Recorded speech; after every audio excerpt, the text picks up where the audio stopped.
بسم اللہ الرحمن الرحیم۔ السلام علیکم ورحمۃ اللہ وبرکاتہ۔ اللہ رب العزت نے قرآن مجید میں انسانوں کی رشد و ہدایت کے لیے کئی اہم واقعات بیان کیے ہیں۔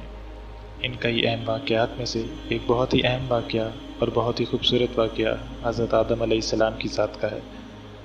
آپ علیہ السلام اللہ رب العزت کی ایک بہت ہی مقرب اور محبوب تخلیق ہیں۔ آپ علیہ السلام کو ویسے تو کئی اعزاز حاصل ہے، لیکن آپ کے جن دو اعزاز کا تذکرہ یہاں کیا جائے گا ان میں سے پہلا اعزاز یہ ہے کہ آپ علیہ السلام کو اللہ رب العزت نے اپنے ہاتھوں سے تخلیق فرمایا، اور یہ اعزاز صرف آدم علیہ السلام کو ہی حاصل ہے۔ آپ علیہ السلام کو جو دوسرا اعزاز حاصل ہے وہ یہ ہے کہ اللہ کی ذات نے آپ کو 60 ہاتھ تک کا قد عطا فرمایا، یعنی آپ ایک بہت ہی قداور شخصیت ہے۔ آپ علیہ السلام کا پتلا جب اللہ رب العزت نے بنایا تو وہ جمعے کے دن تک یوں ہی پڑا رہا۔ اس جمعے کے دن کی مدت 40 سال تک تھی۔ فرشتے جب اس پتلے کے قریب سے گزرتے تو بہت خوف زدہ ہو جاتے۔ اس پتلے کو اللہ رب العزت نے کچھ اس طریقے سے بنایا تھا کہ جب اس سے کوئی چیز ٹکراتی تو یوں آواز پیدا ہوتی جیسے مٹی کے برتنوں سے کوئی چیز ٹکرائی ہو۔ لیکن فرشتوں کے علاوہ کوئی اور شخصیت بھی تھی جو کئی گنا زیادہ خوف زدہ تھی۔ یہ شخصیت ملعون ابلیس کی تھی۔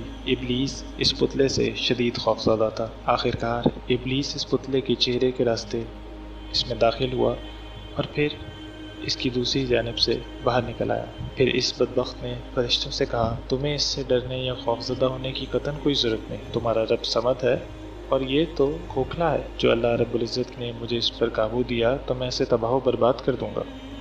آخرکار وہ وقت آ گیا جب اللہ رب العزت نے آدم علیہ السلام میں آپ کے پتلے میں روح پھونکنے کا ارادہ فرمایا۔ اس وقت اللہ رب العزت نے فرشتوں سے ارشاد فرمایا کہ جب میں اس میں روح پھونکوں تو تم اس کے سامنے سجدہ ریز ہو جانا۔ اللہ رب العزت نے جب حضرت آدم علیہ السلام کے اندر روح پھونکی تو وہ سر کے راستے داخل ہوئی اور اس وقت حضرت آدم علیہ السلام کو چھینک آئی۔ فرشتوں نے حضرت آدم علیہ السلام سے کہا، اے آدم کہیے الحمدللہ، ہر طرح کی تعریف اللہ رب العزت کی ذات کے لیے ہے۔ تب آدم علیہ السلام نے فرمایا الحمدللہ۔ اللہ رب العزت نے اس کا جواب دیتے ہوئے فرمایا، رحیمہ کا ربو کا، تیرے رب نے تجھ پر رحمت فرمائی۔ جب روح حضرت آدم علیہ السلام کی آنکھوں تک پہنچی تو حضرت آدم علیہ السلام نے اپنی آنکھوں سے جنت کے خوبصورت مناظر اور پھلوں کو دیکھا۔ ابھی آپ یہ منظر دیکھ ہی رہے تھے کہ روح اندر داخل ہوتے ہوتے آپ کے پیٹ تک جا پہنچی۔ جب روح آپ کے پیٹ تک پہنچی تو آدم علیہ السلام کو ان پھلوں کو کھانے کی خواہش پیدا ہوئی۔ حضرت آدم علیہ السلام ان پھلوں کی طرف لپکے، لیکن کیونکہ ابھی روح آپ علیہ السلام کی ٹانگوں میں داخل نہ ہوئی تھی، آپ ایسا کرنے سے قاصر رہے۔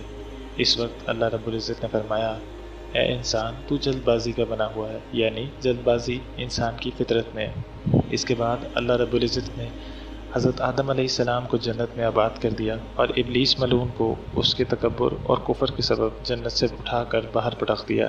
حضرت آدم علیہ السلام جنت میں گھومتے پھرتے، سیر کرتے اور جنت کے پھل کھاتے اور اللہ کا شکر ادا کرتے۔ لیکن حضرت آدم علیہ السلام جنت میں بہت اکیلے تھے۔ آپ کا کوئی ساتھی نہیں تھا جس سے آپ تسکین حاصل کر پاتے۔ پھر یوں ہی ایک دفعہ جب حضرت آدم علیہ السلام سو رہے تھے تو اللہ رب العزت نے آپ کی پسلی سے آپ کے لیے ایک ساتھی کو تخلیق فرما دیا۔ جب آپ کی آنکھ کھلی تو حضرت آدم علیہ السلام نے ایک عورت کو اپنے سامنے دیکھا۔ آپ بہت حیران ہوئے اور حیرانگی سے پوچھا، تو کون ہے؟ وہ کہنے لگی، میں ایک عورت ہوں۔ آپ علیہ السلام نے پھر سوال کیا، تجھے کس مقصد کے لیے پیدا کیا گیا ہے؟ انہوں نے پھر جواب دیا کہ مجھے آپ کی تسکین کے لیے اللہ رب العزت نے پیدا فرمایا۔ فرشتوں نے اب حضرت آدم علیہ السلام کے علم کو جانچنے کے لیے آپ علیہ السلام سے سوال کیا، اے آدم اس کا کیا نام ہے؟ آدم علیہ السلام نے جواب دیا، اس کا نام ہوا ہے۔ فرشتوں نے پھر سوال کیا، اس کا نام ہوا کیوں ہے؟ حضرت آدم علیہ السلام نے فرمایا، اس لیے کیونکہ اسے ایک زندہ وجود سے پیدا